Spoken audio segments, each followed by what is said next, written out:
आज तो घर में कुछ भी नहीं है, ना आटा है ना सब्जी है, बस थोड़े से चावल रखे हैं, वही बना देती हूँ। बेटी, तू रोज दो दो घर में काम करती है, फिर भी ऐसा वक्त देखने को मिल रहा है। भगवान न जाने कब सुख के दिन दिखाएगा। कभी कभी लगता है माँ कि भगवान ने हमें भुला ही दिया है। चुटकी की स्कूल की फीस भी नहीं भर पाई। वो रोज पूछती है माँ कि मैं कब स्कूल जाऊंगी। माँ, आज भी स्कूल नहीं जाऊँ क्या? मास्टर जी ने कहा था अगर फीस नहीं भरी तो नाम काट देंगे। बेटा, बस थोड़े दिन और, तेरी माँ हार नहीं मानेगी और ना ही तेरी पढ़ाई रुकेगी।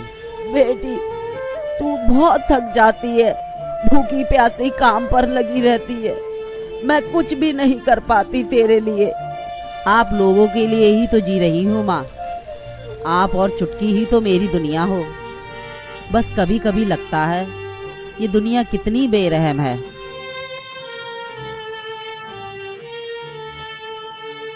ठीक है माँ, मैं चलती हूँ। आज शायद कोई बचा कुचा दे दे खाने को, नहीं तो पानी से ही दिन कटेगा। माँ, आज आते हुए मेरे लिए कोई किताब लाना। अगर किसी के घर में किताब दिखी तो जरूर लाऊंगी बेटा।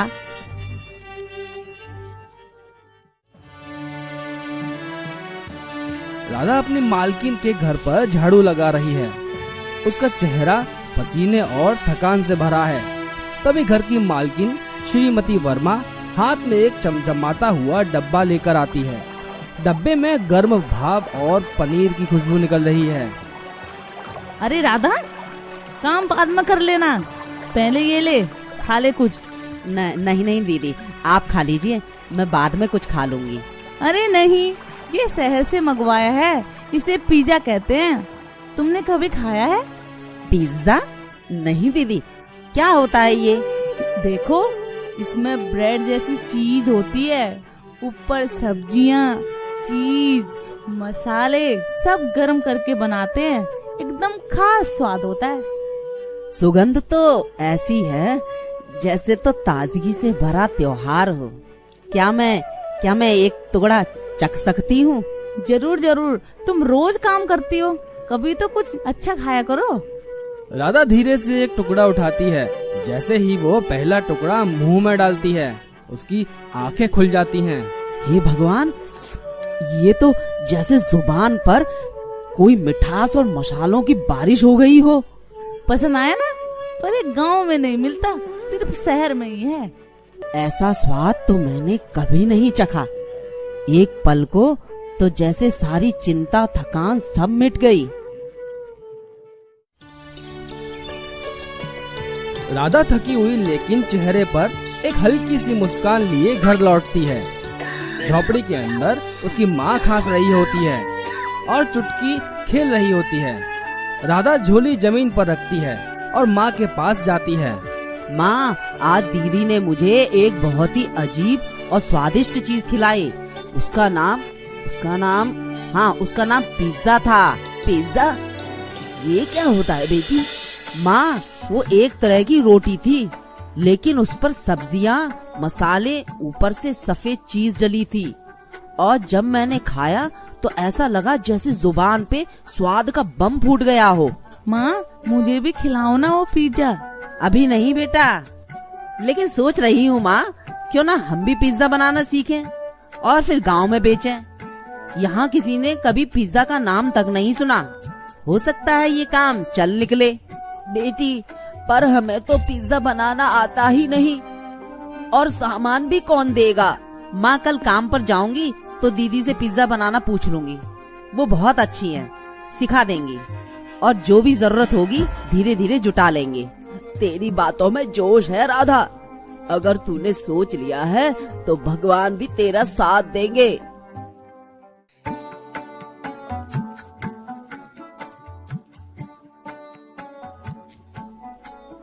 नमस्ते दीदी।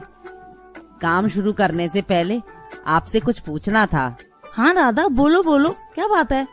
दीदी, कल आपने जो मुझे पिज्जा खिलाया था वो बहुत ही स्वादिष्ट था।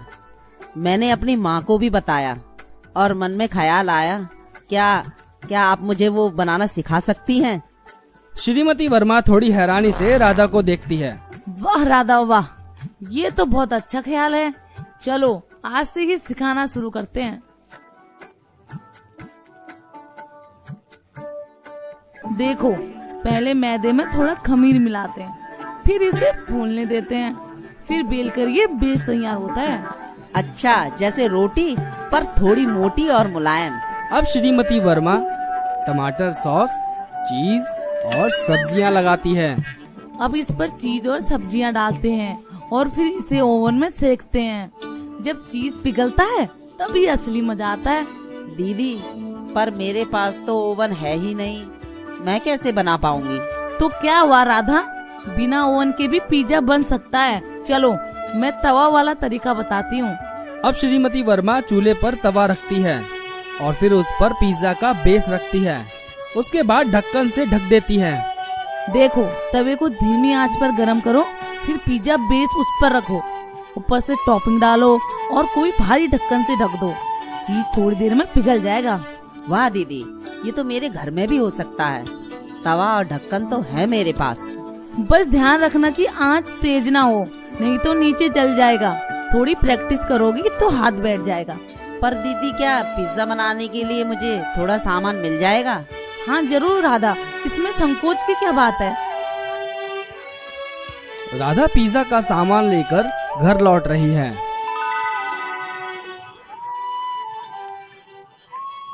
माँ, चुटकी, जरा देखो तो मैं क्या लाई हूँ। माँ, क्या है इस थैली में?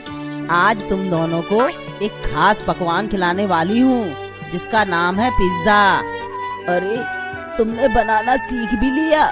हाँ माँ, आज दीदी ने मुझे पिज्जा बनाना सिखा दिया, और वो भी बिना ओवन के। अब राधा फुर्ती से चूल्हे के पास जाती है, तवा गर्म करती है और काम में जुट जाती है। आटा बेलती है, बेस तैयार करती है, सॉस लगाती है, सब्जियां काटती है और ऊपर चीज डालती है। ढक्कन से तवा ढककर थोड़ी देर इंतजार करती है। चुटकी और माँ की नजरें रसोई पर ही टिकी हैं। चूल्हे से हल्की खुशबू उठ रही है। माँ, कितनी अच्छी खुशबू आ रही है। कुछ ही देर में राधा पिज्जा प्लेट में रखकर माँ और चुटकी के सामने रख देती है। पहली बार बनाया है माँ, बताना कैसा लगा। माँ एक छोटा टुकड़ा उठाकर चखती है। चुटकी भी तुरंत एक पीस खा लेती है। दोनों की आंखें चौड़ी हो जाती हैं।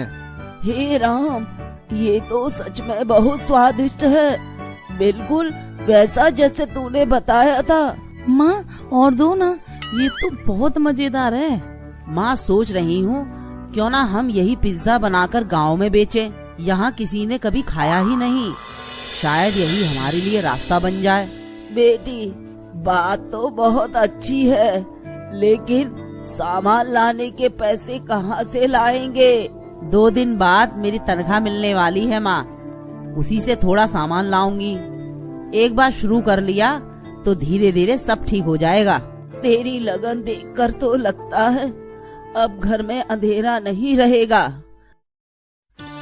2 दिन बाद राधा को उसकी तनख्वाह मिल जाती है और वो पैसे लेकर गांव के किराने की दुकान में सामान खरीदने जा रही है।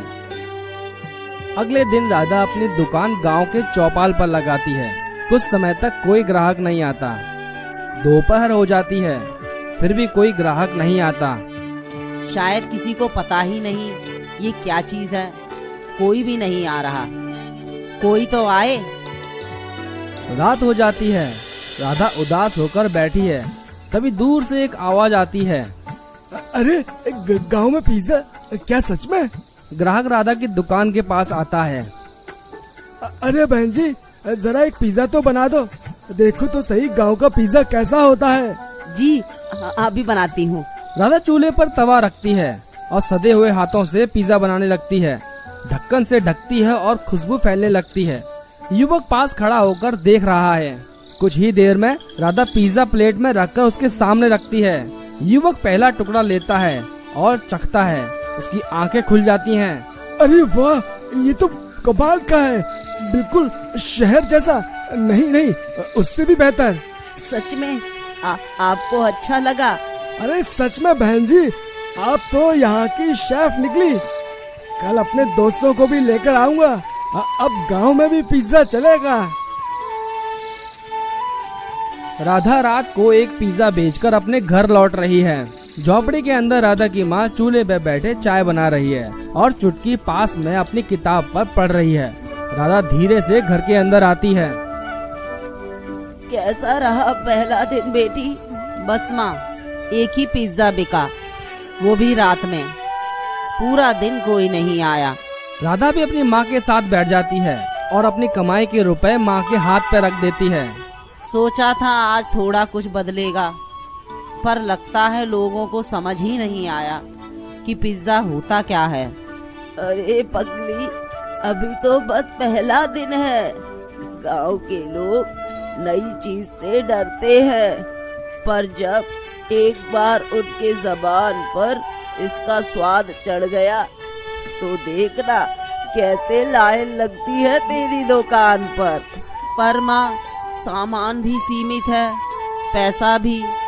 डर लगता है कहीं सब यूं ही ना चला जाए। डर मत बेटी, तूने हिम्मत दिखाई है, अब हौसला भी रखना होगा। जो मेहनत तू कर रही है उसका फल जरूर मिलेगा। माँ, कल मैं भी चलूंगी तुम्हारे साथ। सबको बोलूंगी मेरी माँ बहुत स्वादिष्ट पिज्जा बनाती है। नहीं बेटा, तुम क्या करोगे चलकर? तुम अपनी पढ़ाई पर ध्यान लगाओ। अगले दिन राधा नई उम्मीद और आत्मविश्वास के साथ अपनी दुकान फिर से लगाती है। आज शायद कोई आए। माँ ठीक ही कहती है, उम्मीद कभी नहीं छोड़नी चाहिए। थोड़ी देर बाद वही युवक दिखाई देता है जो पिछली रात आया था, लेकिन आज वो अकेला नहीं है। उसके साथ उसके 4 दोस्त भी हैं। दीदी देखो, मैं अपने दोस्तों को लेकर आ गया। कल वाला पिज्जा याद है ना? सबको बता रहा था तो बोले चलो हमें भी चखना है। अरे वाह भैया, आओ आओ आओ, अभी बना देती हूँ। गांव में पिज्जा? अरे ये तो पहली बार देख रहे हैं। अरे भाइयों, ये वही पिज्जा है जिसकी कल मैं तारीफ कर रहा था। दीदी अपने हाथों से बनाती है, मगर स्वाद एकदम लाजवाब। तो फिर जल्दी बनाओ ना दीदी, मुंह में पानी आ गया। राधा मुस्कुराते हुए पिज्जा बनाना शुरू करती है और धीरे धीरे पिज्जा की खुशबू हवा में फैलने लगती है। वो 4 पिज्जा बनाकर उनके सामने रख देती है। सभी लोग पिज्जा खाते हैं और एक दूसरे की तरफ देखकर आंखें फैलाते हैं। अरे वाह, ये तो सच में शहर वाला टेस्ट है। नहीं भाई नहीं, ये तो शहर से भी अच्छा है। असली स्वाद तो यही है। अरे इतना बढ़िया पिज्जा, और वो भी गांव में। जी आप लोग कमाल हो, कमाल। तभी गांव के कुछ लोग पास से गुजरते हैं और यह चर्चा सुन लेते हैं। 2-3 लोग उत्साह से पास आते हैं। अरे भाई, ये किस चीज की इतनी तारीफ कर रही हो? अरे चाचा, ये पिज्जा है, पिज्जा जो शहरों में मिलता है, लेकिन अब हमारी राधा दीदी इस गांव में भी बना रही है। तो फिर हम भी चखते हैं। इतना सुन लिया इस पिज्जा के बारे में, अब तो खाने का दिल कर रहा है। जी दीदी जी, अभी थोड़ी देर रुकिए, बस अभी बना रही हूँ। राधा जल्दी जल्दी चूल्हे पर और पिज्जा बनाती है। धीरे धीरे लोग उसकी दुकान के पास जमा हो रहे हैं। कोई पिज्जा खा रहा है, कोई पूछ रहा है कि क्या है ये, कोई सिर्फ खुशबू के पीछे आया है। 2 महीने बाद राधा की दुकान अब चलने लगी है और उसकी दुकान पर ग्राहकों की लाइन लगने लगी है। कुछ ग्राहक पिज्जा खा रहे हैं तो कुछ ग्राहक पिज्जा का ऑर्डर दे रहे हैं। कुछ लोग खड़े होकर चर्चा कर रहे हैं। अरे राधा दीदी, आज 2 पिज्जा देना, बच्चों को भी बहुत पसंद आ गया है। अरे दीदी, और ज्यादा चीज जानना, और तुम्हारे हाथों में तो स्वाद ही अलग है। राधा हंसते हुए सबको जवाब देती है। पास में चुटकी स्कूल बैग टांगे यूनिफॉर्म में खड़ी है। अरे चुटकी, तैयार हो गई स्कूल के लिए? हाँ माँ, आज मेरा गणित का टेस्ट है और मैं अच्छे से तैयार हूँ। भगवान का लाख लाख शुक्र है, अब सब कुछ सुधरने लगा है। राधा की दुकान अच्छी चल रही है। तभी दूर से एक आदमी राधा की दुकान पर नजरें गड़ाए हुए है। उसका नाम है हरिराम। गांव का ही एक आदमी है जो राधा की दुकान को देख रहा है। भीड़ देखकर उसके मन में कुछ चलता है। इतनी भीड़ और वो भी एक औरत दुकान चला रही है। ये पिज्जा का काम तो मुनाफे वाला लग रहा है। अगर मैं भी दुकान खोलूं तो देखते हैं कि अब उस औरत की दुकान कितना चलती है जब गांव में 2-2 पिज्जा की दुकानें होंगी।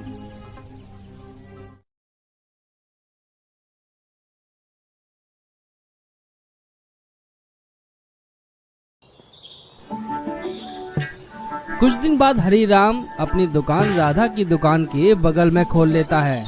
हरिराम अपनी दुकान के बाहर खड़ा है और राधा की दुकान को घूर कर देख रहा है। देख रहे हो बबलू, अब असली खेल शुरू होगा। गांव वाले सस्ता देखेंगे और मेरी दुकान पर दौड़ेंगे। राधा की दुकान कैसे चलती है, अब उसकी ईंट से ईंट बजा दूंगा। सही कहा मालिक, 40 रुपए में पिज्जा, सब खींचे चले आएंगे। अरे रामदयाल भैया, देखो तो सही, यह पिज्जा सिर्फ 40 रुपए में मिल रहा है। अजीब बात है, राधा दीदी तो 60 में देती है। इसमें जरूर कोई बात है। दोनों हरिराम की दुकान के पास जाते हैं। हरिराम भैया, 40 में पिज्जा दे रहे हो, सच्ची? बिल्कुल, हमको मुनाफा कम चाहिए। गांव वालों की सेवा ज्यादा करनी है। इतना सस्ता क्यों दे रहे हो? कहीं कुछ बचा कुचा सामान तो नहीं डाल रहे हो? अरे भैया, हमसे ईमानदारी सीखो। जो राधा 60 लेती है वो नाम के दाम पर लेती है। असली स्वाद तो अब आएगा, लो खाकर देखो। दोनों ग्राहक पिज्जा लेते हैं और वहीं खड़े होकर खाना शुरू करते हैं।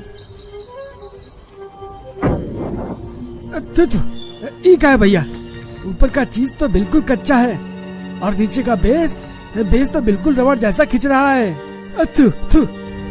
सॉस का स्वाद तो जैसे खटाई में डुबो दिया हो। राधा दीदी भले ही 20 रुपए ज्यादा लेती हैं, लेकिन उनका पिज्जा खाने लायक होता है। हरिराम भैया, गांव वालों को उल्लू बनाना बंद करो। सस्ता देने का मतलब ये नहीं कि कुछ भी खिला दो। राधा दीदी मेहनत करती हैं और तुम, चल भाई चल, वहीं चलते हैं। दोनों पिज्जा वहीं छोड़कर चले जाते हैं। राधा, अभी भी लोग तुझसे प्यार करते हैं। चलो फिर, अब मैं तेरी दुकान पर हमला नहीं करूंगा, तेरे सपने पर करूंगा। 2 दिन बाद हरिराम अपनी दुकान पर बैठा है, तमतमाया हुआ है। राधा की दुकान की ओर देख रहा है। रोज वही बात, सब राधा के गुण गाते हैं। मेरे पास तो कोई रुकता भी नहीं। अगर ये दुकान बंद नहीं कर रही तो उसे डराना पड़ेगा। वह फोन निकालता है और धीमे स्वर में किसी से बात करता है। हाँ, आजा, आज शाम को एक छोटा सा काम है तेरे लिए। शाम को राधा की दुकान पर भीड़ कम हो चुकी है। राधा झाड़ू लगा रही है। दूर से 2 गुंडे काले कपड़ों में आते हैं, चेहरे पर घूरती निगाहें। राधा उन्हें देखती है और मुस्कुराते हुए स्वागत करती है। आओ भैया आओ, कौन सा पिज्जा लोगे? आज नया फ्लेवर भी बनाया है। हैं? हम पिज्जा खाने थोड़ी आए हैं। हम तुझे चेतावनी देने आए हैं। दुकान बंद कर दे और ये इलाका खाली कर दे। क्या कहा आपने? ये मेरी मेहनत की जगह है, ऐसे कैसे चली जाऊं? बहुत सवाल पूछती है। अगर अगली बार यहाँ मिली तो सिर्फ दुकान नहीं जलेगी, तू भी बचेगी नहीं। जाइए जाइए, जो करना है करिए, मैं डरने वालों में से नहीं। बहुत बहादुर बन रही हो, चलो। दोनों गुंडे राधा को धमकी देकर वहाँ से चले जाते हैं। डर को जितना देखोगे वो उतना बड़ा लगेगा। मैं हार मानने के लिए नहीं बनी हूँ। अगली सुबह राधा अपनी दुकान खोलती है और दुकान के बाहर झाड़ू लगा रही है।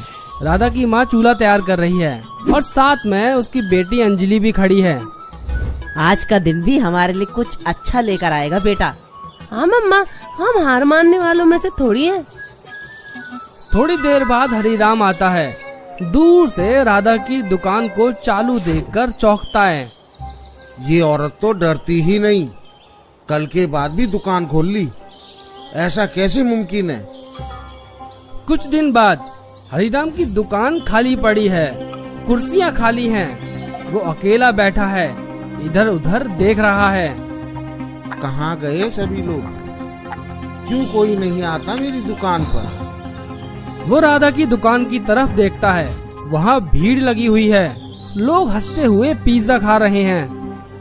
राधा, तेरी ये दुकान मुझे पागल कर देगी, लेकिन मैं हार नहीं मानूंगा, कुछ तो करना पड़ेगा।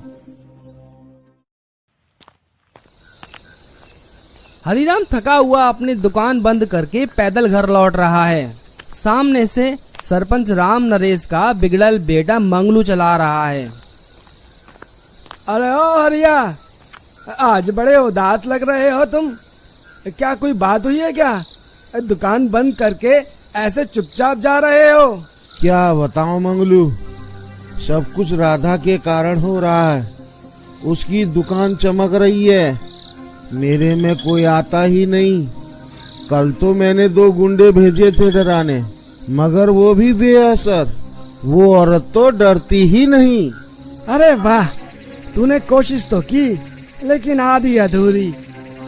सुन, तू मेरे साथ मेरे घर चल, फिर दिखाता हूँ कि प्लान कैसे बनाते हैं। ऐसे लोगों को सीधा करने में मैं और मेरे पापा उस्ताद हैं। ठीक है, चलो। अब जो भी होगा धमाकेदार ही होगा।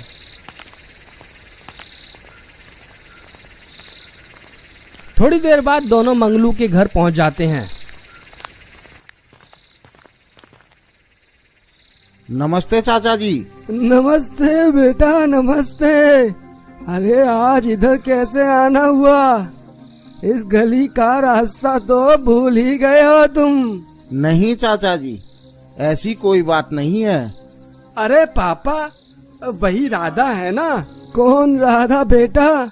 अरे वही औरत जो गांव के चबूतरे के पास पिज्जा की दुकान लगाती है। बेटा, अब समझा। अरे उस औरत की दुकान तो अब चर्चा का विषय बन गई है गांव में। बस वही तो मुसीबत है। अरे उसी की वजह से तो हरिया भाई की दुकान ठप पड़ी है। ऐसा क्या बेटा? जरा विस्तार से तो बताओ। अरे चाचा जी, उस औरत की दुकान पर तो भीड़ लगी रहती है और मेरी दुकान सुनसान। मुनाफे के लिए मैंने सस्ते में बेचने शुरू किया, लेकिन ग्राहकों ने स्वाद की तारीफ उसी की। कल तो मैंने 2 गुंडे भी भेजे थे उसे डराने के लिए, मगर वो डरने की बजाय और मजबूती से खड़ी रही। अब तो कुछ समझ नहीं आ रहा। बेटा, जब घी सीधी उंगली से ना निकले तो उंगली टेढ़ी करनी पड़ती है। मतलब चाचा जी? अरे मतलब ये है कि अगर दुकान ही नहीं रहेगी तो दुकान चलेगी ही कैसे? तू और मंगलू उस औरत की दुकान को ही आग लगा दो, बाकी गांव, पुलिस, पंचायत सब मैं देख लूंगा। आखिर इस गांव का सरपंच हूँ मैं। मेरे सामने मुंह खोलने की हिम्मत किसी में नहीं। बस अब देखिए पापा, ये प्लान आग की तरह चलेगा। हरिराम और मंगलू राधा की दुकान जलाने के लिए निकल पड़ते हैं और थोड़ी देर बाद राधा की दुकान के पास पहुंच जाते हैं। चारों ओर देख ले भाई, कोई दिख तो नहीं रहा। सन्नाटा ही सन्नाटा है। ये रात हमारी है। अब देख इस दुकान का क्या हाल होता है।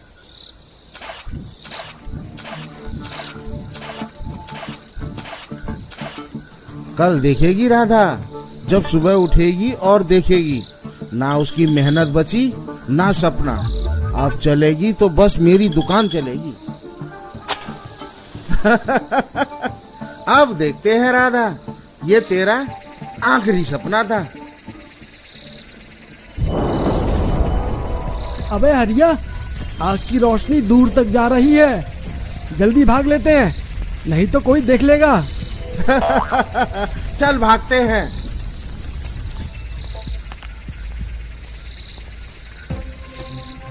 अरे बाप रे, आग ये कैसे लग गई? अरे ये तो हरीराम और मंगलू हैं। इनके हाथ में तो तेल की बोतल है।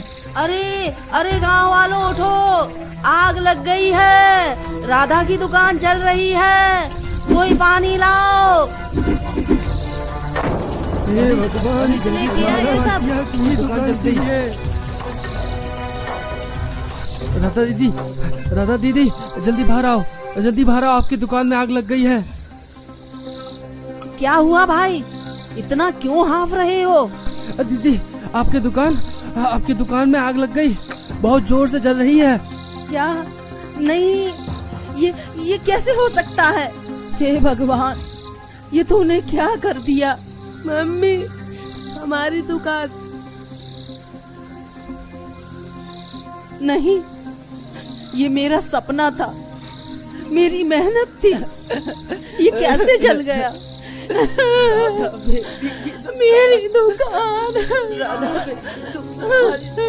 सब ठीक हो जाएगा बेटा, मेरी दुकान। माँ सब कुछ खत्म हो गया, अब हमारे पास कुछ भी नहीं बचा। नहीं बेटी, अभी सब कुछ खत्म नहीं हुआ। जब एक रास्ता बंद होता है तो ऊपर वाला जरूर दूसरा रास्ता खोलता है। तू हिम्मत रख, जो सच का साथ होता है उसका कोई कुछ नहीं बिगाड़ सकता। अगली सुबह हरीराम अपनी दुकान पर पहुंचता है। सामने राधा की जली हुई दुकान देखता है। कुछ जगह से अभी भी धुआं निकल रहा है। देखा, आखिर हो ही गया जो मैं चाहता था। अब इस गांव में सिर्फ हरीराम का ही पिज्जा बिकेगा। अब सबको ना चाहते हुए भी मेरा ही पिज्जा खाना पड़ेगा। अब ना रही राधा और ना रही उसकी दुकान। अब कोई नहीं जो मेरी दुकान को टक्कर दे सके। अब असली स्वाद तो मेरे ही हाथों में है। आओ भाई आओ, गर्मा गर्म पिज्जा लो। राधा, उसकी माँ और बेटी तीनों उदास बैठे हैं। तीनों के चेहरे पर थकान, निराशा और दुख साफ झलक रहा है। तभी राधा की मालकिन अंदर आती है। दीदी, मेरा सब कुछ खत्म हो गया। मेरी मेहनत, मेरी दुकान सब जलकर राख हो गए। अब मैं क्या करूंगी? राधा, जैसे मुझे पता चला मैं तुरंत तुम्हारे पास चली आई। रो मत बहन, मैं हूँ ना तुम्हारे साथ। राधा बिटिया अब टूट चुकी है बहन जी। अब ना हमारे पास दुकान है, ना ही पैसे। मैं आपसे एक ही विनती करती हूँ, राधा को फिर से काम पर रख लीजिए ताकि हमारा चूल्हा जलता रहे। हाँ दीदी, अब मैं फिर से आपके यहाँ काम करना चाहती हूँ। अब और कोई रास्ता नहीं बचा। राधा, मैं तुम्हें काम पर तो रख लूंगी, मगर जितना पहले देती थी उतना ही दे पाऊंगी। उससे तुम्हारा घर तो चलेगा, मगर तरक्की नहीं होगी। सच कहा दीदी आपने, पर मैं करूँ तो क्या करूँ? मेरे पास अब कुछ भी नहीं बचा। नई दुकान खोलने के लिए तो दूर दूर तक पैसे नहीं हैं। राधा, एक बात बताओ, गांव वालों को तुम्हारा पिज्जा कैसा लगता था? बहुत अच्छा दीदी, वो रोज आते थे। यहाँ तक कि कुछ लोग तो घंटों पहले आकर इंतजार करते थे। कहते थे ऐसा पिज्जा कभी नहीं खाया। बस राधा, यहीं पर ध्यान दो। ग्राहक तुम्हारे पिज्जा के साथ हैं, दुकान के नहीं। चाहे वो दुकान हो या तुम्हारा घर, अगर स्वाद वही रहा तो लोग खुद चल कर आएंगे। तुम घर से ही शुरू करो, देखना भीड़ वहाँ भी लगेगी। धन्यवाद दीदी, आपने फिर से मुझे खुद पर विश्वास करना सिखाया। अब चाहे कुछ भी हो जाए, मैं फिर से उठूंगी। यही तो मेरी इरादा है। चल, कल से तैयारी शुरू कर, मैं तुझ पर भरोसा करती हूँ।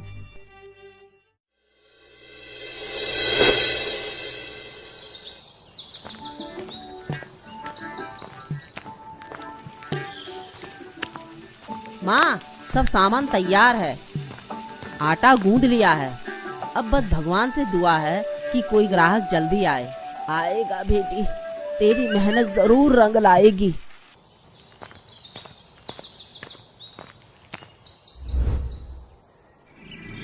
अरे वाह, राधा दीदी ने तो घर में ही दुकान खोल ली।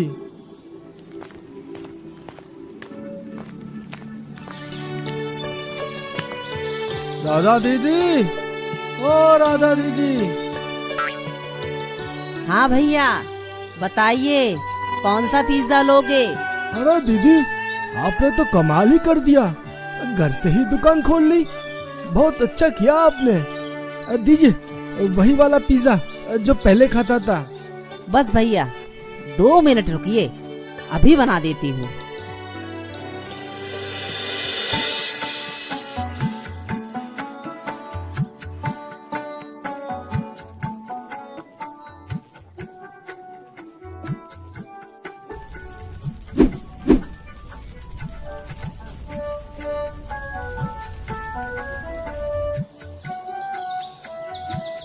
ये लीजिए भैया, गर्मा गर्म पिज्जा हाजिर है।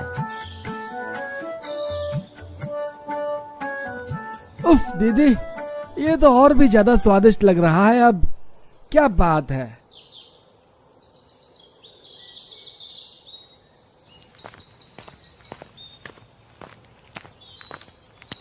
अरे भैया, तुम्हें पता है क्या, राधा दीदी अब अपने घर से ही पिज्जा बनाकर बेच रही है। सच में? घर से बनाकर? हाँ, पर दीदी ने हार नहीं मानी। आज ही खाकर आया हूँ। ऐसा स्वाद, ऐसा मसाला, अब मजा ही आ गया। तुम सब भी जाओ ना जल्दी। चलो भाई चलो, आज तो पिज्जा की पार्टी होगी।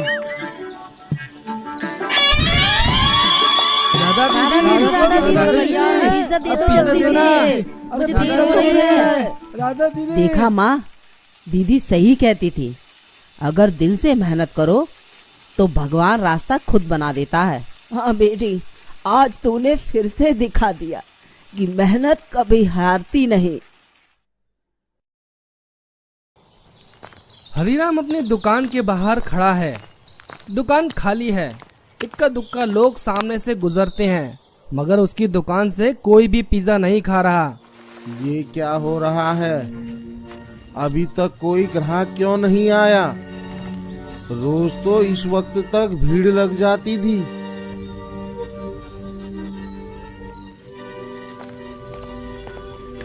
अरे ओ भैया, जरा इधर तो आओ।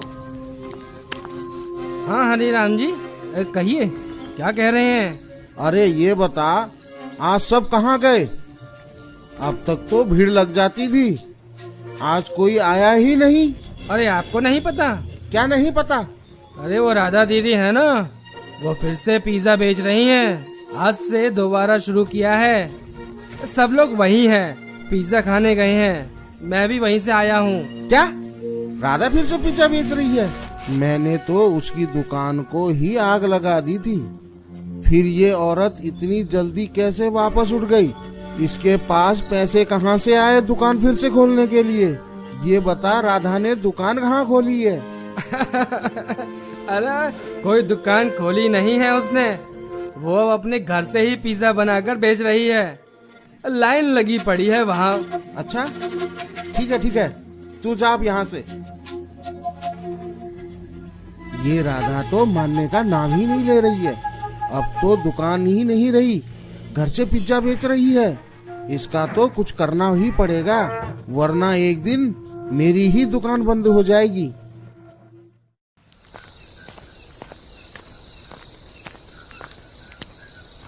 अरे ओ हरिराम, क्या हुआ इतनी रात को?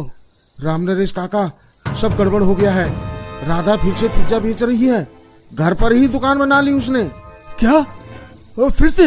लेकिन दुकान तो जल चुकी थी ना। हाँ, लेकिन अब वो अपने घर से ही काम चला रही है। और सबसे बड़ी बात, सारे ग्राहक अब फिर से उसी के पास जाने लगे हैं। अरे ओ बेवकूफो, तुम दोनों निकम्मों से कुछ नहीं होने वाला। अब ये काम मुझे खुद ही करना पड़ेगा। पापा, क्या करेंगे आप? हाँ काका, अभी तो हमने इसकी दुकान जला दी, और इससे ज्यादा क्या करें? अरे चुप रहो तुम दोनों के दोनों। अब ये इज्जत की बात हो गई है। या तो गांव में मेरा नाम रहेगा या उसका। चाचा, कहीं आप कुछ बड़ा तो नहीं सोच रहे हैं? अब सोचने का वक्त नहीं है, अब करने का वक्त है। राधा का किस्सा आज रात ही खत्म कर दूंगा। नहीं काका, रुक जाइए। ऐसा कुछ मत कीजिए जो हम सब फंस जाएं। बहुत हो गया। अगर आज राधा को नहीं रोका तो कल ये पूरे गांव की रानी बन जाएगी और हम तीनों बन जाएंगे जोकर। अब पापा, कहीं हम जेल चले गए तो अब जो होगा देखा जाएगा। आज रात कहानी का अंत कर दूंगा।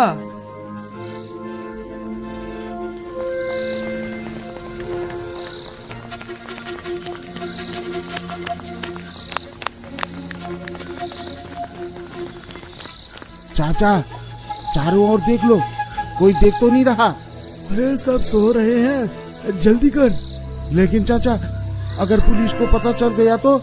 पुलिस को बताएगा कौन? जब घर ही नहीं रहेगा तो सबूत भी नहीं रहेगा।